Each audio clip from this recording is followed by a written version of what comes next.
Dragon fruits juice చేద్దాము. Dragon ఫ్రూట్స్ని నీట్గా కట్ చేసుకోవాలి, తొక్క తీసి పక్కన ఉంచుకోవాలి. ఆ ప్రిపరేషన్ చూద్దాం.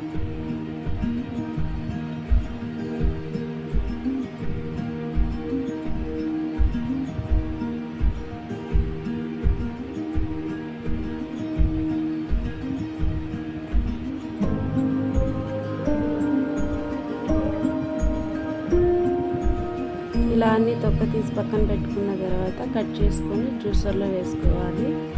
జ్యూసర్లో వేసుకొని చక్కగా ఇలా బ్లెండ్ చేసుకొని వాటిలో పాలు, తేనె మిక్స్ చేసుకొని మళ్ళీ ఒకసారి బ్లెండ్ చేయాలి. బ్లెండ్ చేసి ఇలా గ్లాస్లో సర్వ్ చేసుకుంటే బీట్రూట్ జ్యూస్ రెడీ.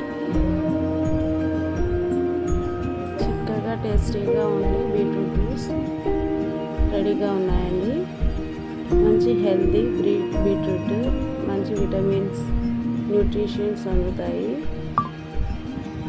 ఇలా చక్కగా చేసుకొని తాగాలి.